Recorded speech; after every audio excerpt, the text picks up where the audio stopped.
नमस्कार, आप देख रहे हैं वन उत्तराखंड। मैं हूं आपके साथ ऋषभ पांडे। बुलेटिन की शुरुआत करेंगे इस वक्त की हेडलाइंस के साथ।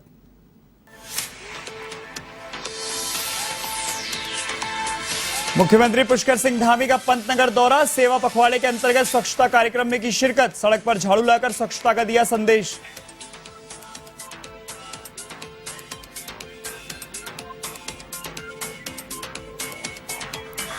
डेंगू को लेकर उत्तराखंड स्वास्थ्य विभाग अलर्ट मोड पर, स्वास्थ्य मंत्री डॉक्टर धन सिंह रावत ने दिए निर्देश।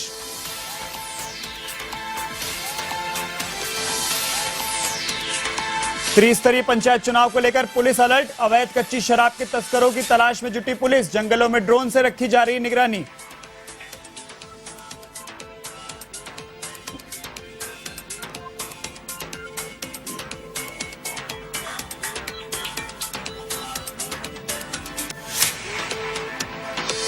अल्मोड़ा में अवैध मादक पदार्थ तस्करों के खिलाफ कार्रवाई, कार से करीब 40 किलो अवैध गांजा बरामद, पुलिस ने 2 आरोपियों को किया गिरफ्तार।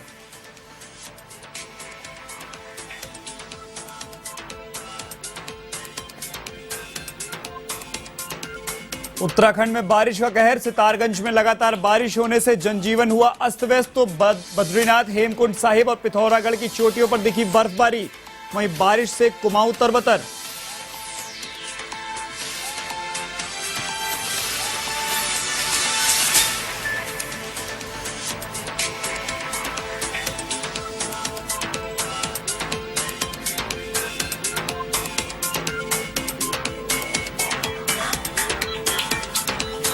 अब खबरें विस्तार से। खबर उधम सिंह नगर से है, जहां मुख्यमंत्री पुष्कर सिंह धामी पंतनगर दौरे पर रहे, जहां उन्होंने जीबी पंत यूनिवर्सिटी परिसर में सेवा पखवाड़े के अंतर्गत स्वच्छता कार्यक्रम में शिरकत की। इस दौरान उन्होंने सड़क पर झाड़ू लगाकर स्वच्छता का संदेश दिया। इस अवसर पर विधायक शिव अरोड़ा, पूर्व विधायक राजेश शुक्ला, भाजपा जिला अध्यक्ष विवेक सक्सेना, मेयर रामपाल सिंह, डीआईजी नीलेश आनंद भरुने, जिलाधिकारी युगल किशोर पंत और अन्य लोग मौजूद रहे।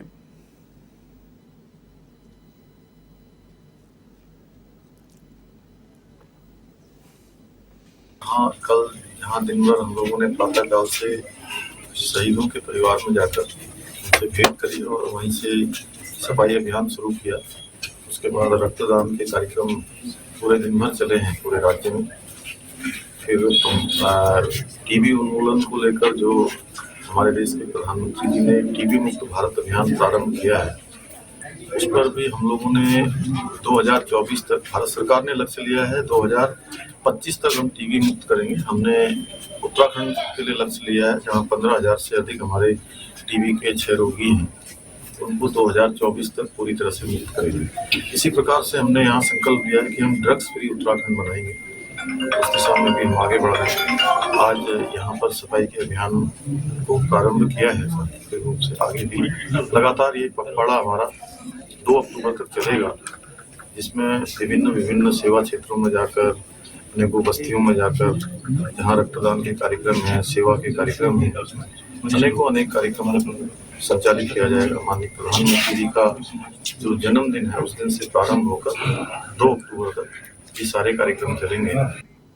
उत्तराखंड में डेंगू के बढ़ते मामलों को लेकर स्वास्थ्य विभाग अलर्ट मोड पर है। इस दौरान स्वास्थ्य मंत्री डॉक्टर धन सिंह रावत ने बीमारी से निपटने के लिए विभाग की पूरी व्यवस्थाएं की हैं।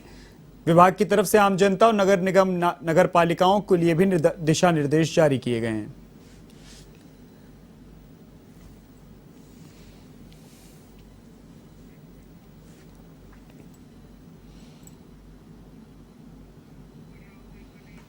रुड़की के सिविल अस्पताल स्थित ब्लड बैंक में भाजपा युवा मोर्चा की ओर से रक्तदान शिविर आयोजित किया गया, जहां पहुंचे भाजपा के पूर्व प्रदेश अध्यक्ष मदन कौशिक से अस्पताल की इमरजेंसी में मेडिकल बनाने के नाम पर हो रही अवैध वसूली के बारे में पूछा गया, जिस पर उन्होंने कहा कि मुख्यमंत्री पुष्कर सिंह धामी से निजी तौर पर बात की जाएगी और भारतीय जनता पार्टी कार्यकर्ताओं से इस मामले में जानकारी जुटाने के लिए कहा गया है।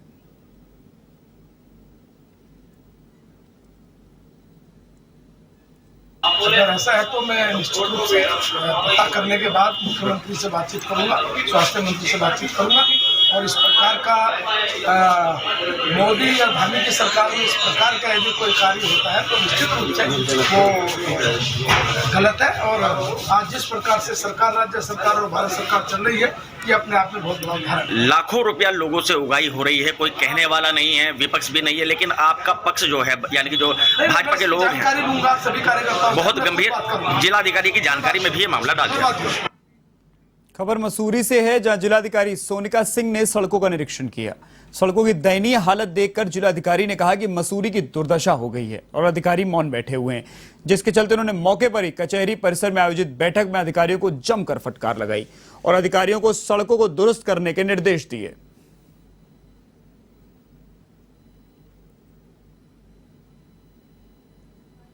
क्योंकि रूट मैंने देखा पूरा लाइब्रेरी से लबासना और लबासना से फिर यहाँ आते हुए, तो बताया जा रहा है कि जल निगम ने यहाँ पे काम किया, पेयजल निगम ने, और उसके बाद रिस्टोरेशन के काम करने के बाद भारी वर्षा के कारण वो पूरा का पूरा काम वॉश आउट हो गया। परिस्थिति अभी काफ़ी ख़राब है, गड्ढे बहुत ज़्यादा हैं रोड पे, मॉल रोड पे या किसी भी रोड पे यहाँ पे काफ़ी गड्ढे हैं जेपी बैंड के ऊपर आते समय।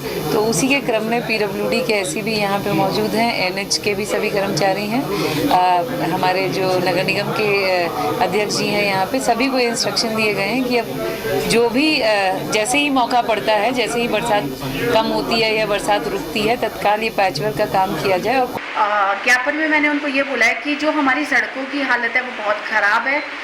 PWD द्वारा सड़कें बनाई जाएंगी, अक्टूबर में बताया गया कि सड़कें बनाई जाएंगी, लेकिन सड़कों के ऊपर हमेशा कारपेटिंग कर दी जाती है, वो सड़क का लेवल ऊंचा उठता रहता है। तो ज्ञापन में मैंने उनसे ये कहा कि सड़क को 8 इंच खोद के फिर बनाया जाए, प्रॉपर तरीके से बनाया जाए, मीनवाइल में गड्ढे भरे जाने चाहिए। इधर मंगलौर में त्रिस्तरीय पंचायत चुनाव को लेकर पुलिस प्रशासन अलर्ट मोड पर है, जिसके चलते पुलिस क्षेत्र में अवैध कच्ची शराब की तस्करी करने वाले आरोपियों की धरपकड़ में जुटी हुई है। पुलिस जंगलों में ड्रोन कैमरों की सहायता से निगरानी रख रही है, जिससे अवैध कच्ची शराब की भट्टियों को भी खोजा जा सके।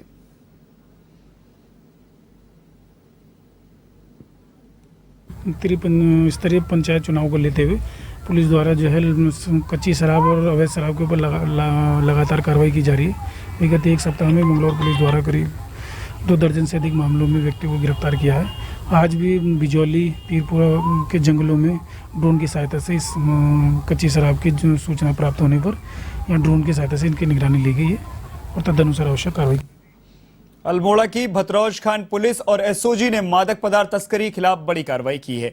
इस दौरान पुलिस ने एक कार से करीब 40 किलो गांजा बरामद किया, साथ ही 2 आरोपियों को गिरफ्तार किया गया है। फिलहाल पुलिस आरोपियों से पूछताछ में जुटी हुई है।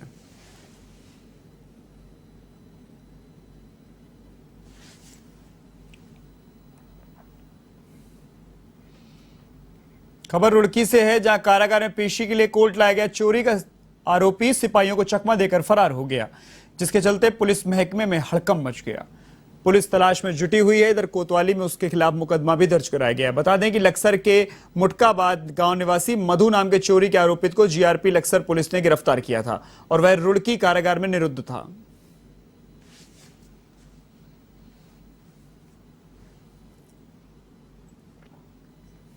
चोरी का मुलजिम है, ये नाम इसका मधु है, मुटकाबाद का रहने वाला है।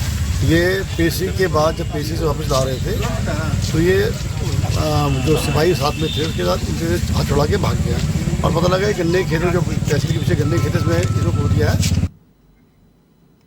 ऋषिकेश में देहरादून रोड स्थित PNB और मुनि की रेती स्थित बैंक ऑफ इंडिया के अधिकारियों को बड़ी लापरवाही का मामला सामने आया है। जानकारी के अनुसार PNB देहरादून रोड शाखा में एक युवक की ओर से लगाया गया 3 लाख रुपए की रकम का चेक पहले तो गायब हो गया, फिर किसी अजनबी ने बैंक ऑफ इंडिया मुनि की रेती की शाखा में चेक के जरिए राशि निकाल ली। 4 दिन तक जब संबंधित खाताधारक के अकाउंट में रकम नहीं आई तो मामले का खुलासा हुआ। ऐसे में बैंक अधिकारी अपनी जिम्मेदारी से पल्ला झाड़ते हुए नजर आए।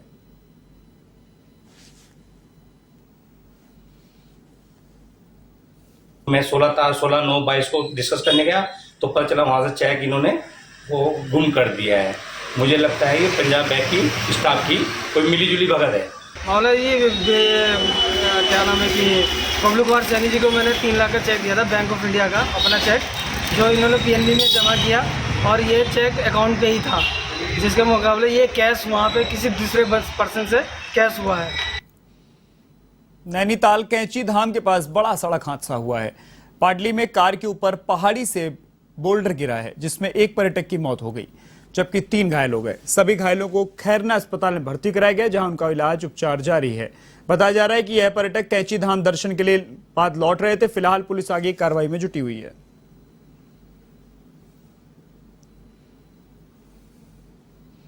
धाम के लिए आज मुरादाबाद से एक परिवार आया था। दर्शन करने के बाद ये लोग खैरना की ओर को जा रहे थे। कैंची धाम से लगभग 2 किलोमीटर आगे पाडली की ओर को एक पत्थर सड़क के ऊपर से गिरा और ड्राइवर साइड से इसने हिट किया। जो गाड़ी चला रहे थे, जो ड्राइवर थे, उनको गंभीर रूप से चोट आई। तुरंत CHC खैरना इनको पहुंचाया गया। वहां पे डॉक्टरों ने इनको मृत घोषित किया है। जो अन्य परिवार के सदस्य हैं, उनको हल्की फुल्की चोटें हैं, उनको उपचार दिया जा रहा है। मौके पे इंस्पेक्टर भवाली, चौकी इंचार्ज खैरना, ये लोग पहुंचे और उन्होंने इनको प्राथमिक सहायता उपलब्ध। पौड़ी शहर के पास बस अड्डे के समीप माल रोड पर स्थित भू धसाव को लेकर स्थानीय लोगों में आक्रोश व्याप्त है। बता दें कि लोक निर्माण विभाग के अधिशासी अभियंता दिनेश चंद नौटियाल ने भू धसाव के ट्रीटमेंट के रूप में इस बार फिर से मिट्टी पत्थर डालकर लीपापोती कर दी, जिसके चलते स्थानीय लोगों ने विभाग के कर्मचारियों पर उनके साथ दुर्व्यवहार करने का आरोप भी लगाया। और हमने अपने कर्मचारी भेज रखे हैं, जबकि यहाँ पर सिर्फ जेई से आ रखे थे और जेई से हमने जब पूछा तो वो रेत और मिट्टी लेकर आ रखा था। इसलिए हमने एक्शन को बुलाया था कि आप आओ और आप जवाब दो यहाँ पर। तो फिर जब विधायक जी आए तो विधायक जी के कहने से उनको बुलाया गया, तब वो व्यक्ति यहाँ पर पहुँचे हैं। जब उनकी अभी बाइट लेना चाह रहे थे, उनके विचार जानना चाह रहे थे, तो वो सीधे हिकड़ी दिखा रहे हैं कि वो हमारी मर्जी है, हम नहीं देते हैं। संबंध में एक्शन को बुलाया है अभी, और यहाँ पर आएंगे और इस कार्य को जो है तुरंत करवाएंगे, क्योंकि ये सभी की समस्या है। और मैं हमेशा जनता के साथ हूँ, पब्लिक के साथ हूँ, और जनता ने मुझे चुना है, तो जनता के लिए ही हमेशा मैं समर्पित होकर काम करने का आप लोगों को भरोसा दिलाता हूँ। सितारगंज के पर्वतीय इलाकों में लगातार हो रही बरसात से नदी नाले उफान पर हैं। सितारगंज शक्ति फार्म क्षेत्र में सूखी नदी का जलस्तर बढ़ने से तटवर्ती इलाकों में ग्रामीणों में दहशत का माहौल है और कैलाश नदी और बैगल नदी का जलस्तर भी बढ़ने लगा है। वहीं प्रशासन ने भी लोगों को अलर्ट किया है और लगातार जलस्तर बढ़ने से ग्रामीण क्षेत्रों में पानी भर गया है। वहीं पुलिस प्रशासन लगातार राहत बचाव में लगा हुआ है।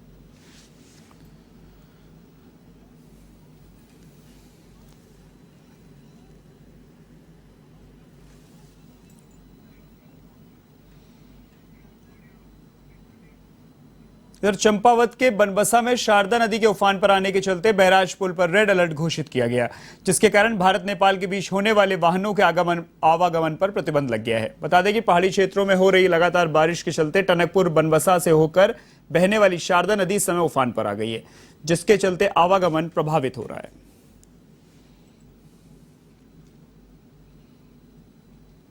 1 लाख क्यूसेक पानी होने पर तुरंत हम लोग रेड अलर्ट घोषित कर देते हैं और बैराज से आवागमन पूरी तरह से बंद कर दी जाती है।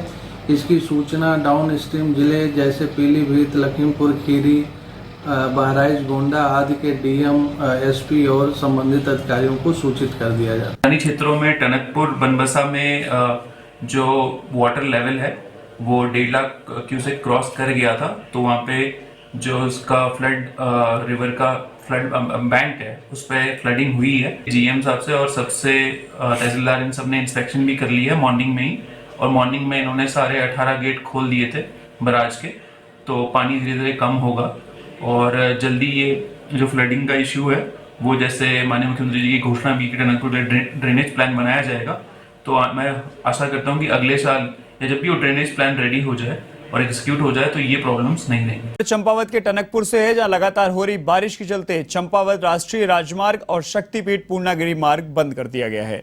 इधर शारदा नदी का जलस्तर भी बढ़ गया है, जिसे लेकर प्रशासन ने अलर्ट घोषित किया है। साथ ही शारदा घाट के किनारे बसे बस्ती वालों को अनाउंसमेंट कर सुरक्षित स्थान पर जाने के सख्त निर्देश दिए गए, लेकिन लोग शारदा घाट के किनारे जाकर वीडियो फोटोशूट करते हुए नजर आ रहे हैं। वहीं छोटे छोटे बच्चे अपनी जान की परवाह किए बिना शारदा नदी में नहाकर लुत्फ उठा रहे हैं।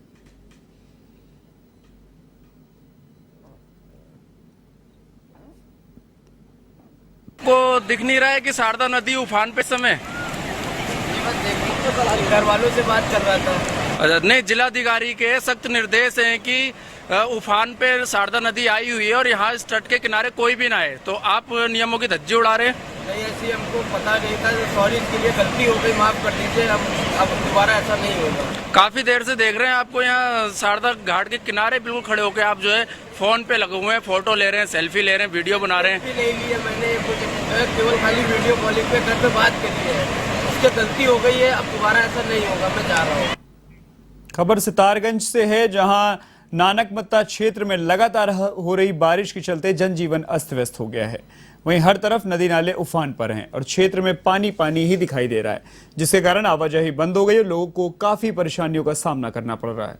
वहीं सिंचाई खंड बरेली के जेई महेंद्र सिंह का कहना है कि पहाड़ों पर हो रही लगातार बरसात के चलते नानक सागर डैम का जलस्तर बढ़ने लगा है, लेकिन जलस्तर की स्थिति अभी सामान्य है।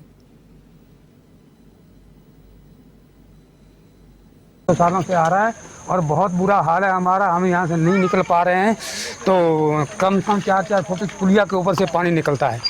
तो बच्चे जब पढ़ने को निकलते हैं तो घर में ही बैठे रहते हैं, यहाँ पढ़ने के लिए भी कोई तैयार, बच्चे वहीं अपने घर में ही रहते हैं, क्योंकि अब आगे पानी है तो कैसे निकलेंगे। विकासनगर में उद्योग एवं व्यापार मंडल के अध्यक्ष और महामंत्री पद पर हुए चुनाव में संजय गुप्ता ने अपने प्रतिद्वंदी अंकित कंसल को 57 मतों से शिकस्त देते हुए अध्यक्ष पद पर कब्जा किया। वहीं महामंत्री पद पर भरत कालड़ा ने एक बार फिर से बाजी मारते हुए 68 मतों से हरीश अरोड़ा को हराकर महामंत्री पद हासिल किया। आपको बताएं कि 1070 व्यापारी मतदाताओं वाले उद्योग और व्यापार मंडल के अध्यक्ष और महामंत्री पद के लिए 3-3 प्रत्याशी चुनाव मैदान में थे, जिसके चलते चुनाव में कुल 992 व्यापारियों ने मतदान किया।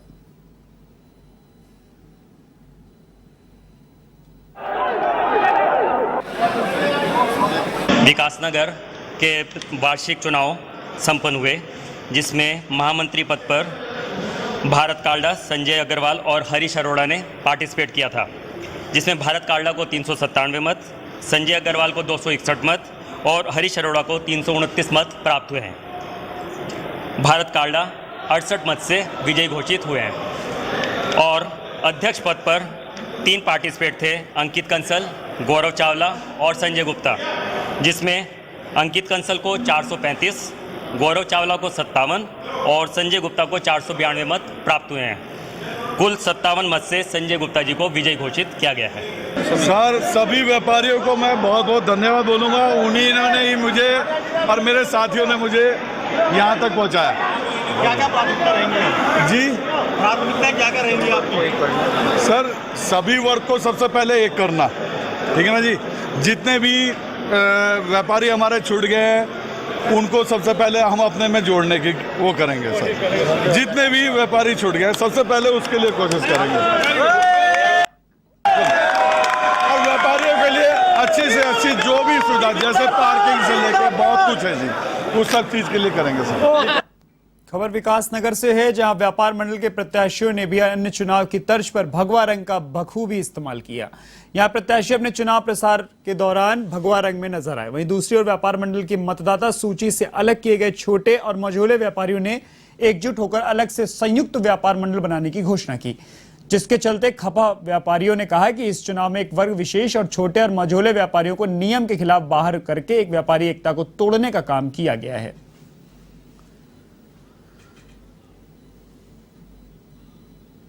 उद्योग व्यापार मंडल ने जो छोटे व्यापारी और बड़े का जो फर्क किया है, उसी को लेकर जो है हमने संयुक्त जो है व्यापार मंडल गठन करने का प्रयास किया। व्यापार मंडल का गठन आज से 3 दिन पूर्व किया गया था और बड़ी खुशी की बात है कि ऐसा लगता है कि संयुक्त व्यापार मंडल विकासनगर क्षेत्र की आवश्यकता थी, क्योंकि गठन रात को होता है और अगले दिन शाम तक 150 से ज्यादा सदस्य हैं। उधम सिंह नगर के जसपुर में जागरूकता अभियान चलाया जा रहा है, जिसके चलते पुलिस ने धर्मपुर चौकी क्षेत्र के मारिया और जेनेसिस स्कूल में बच्चों को नशे के दुष्प्रभावों के बारे में जानकारी दी और यातायात के नियमों, ऑनलाइन ठगी और महिला सुरक्षा से संबंधित जानकारी दी गई। साथ ही उनकी शंकाओं का समाधान भी किया गया।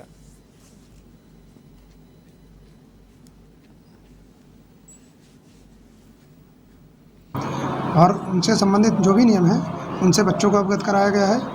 और इसके अलावा जो ऑनलाइन ठगी चलती है, इस संबंध में किस प्रकार की कॉल रिसीव करें या रिसीव करने के बाद यदि कोई फर्जी आपको प्रलोभन देता है उसकी बात ना सुने, इस संबंध में भी उन्हें जानकारी दी गई। इसके अलावा एक जो महिलाओं से संबंधित आजकल अपराध बढ़ रहे हैं उसमें महिलाओं के अधिकार के बारे में भी समझाया गया है। खबर विकासनगर से है, जहां गुजरात से चारधाम यात्रा पर निकले एक जत्थे की बस में अचानक आग लग गई। गनीमत रही कि यात्रियों को बस चालक और परिचालक की मदद से सकुशल बाहर निकाला गया। वहीं मौके पर पहुंची दमकली गाड़ियों ने आग पर काबू पाया। इधर यात्रियों को दूसरी बस से रवाना किया गया।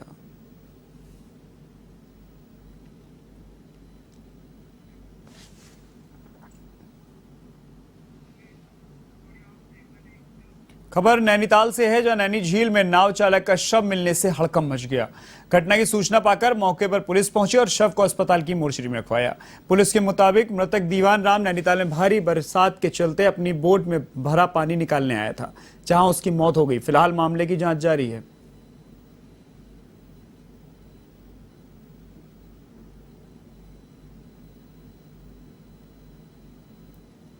ये कैपिटल सिनेमा के पास जो है एक दीवान राम नाम का जो है एक नाव चलाने वाला, ये जो है मूर्छित अवस्था में मिला था, जिसको स्थानीय नागरिकों और नाव वालों की सहायता से तुरंत निकाल के जो है वीडी पांडे अस्पताल पहुंचाया गया था, जहां इनको जो है मृत घोषित किया गया है। कार्रवाई पंचायतनामा चल रही है। जो भी अन्य तथ्य प्रकाश में आएंगे उसके अकॉर्डिंग अग्रिम कार्रवाई। इस बुलेटिन में फिलहाल के लिए इतना ही। देश और दुनिया की तमाम खबरों के लिए आप देखते रहिए इवन टीवी। नमस्कार।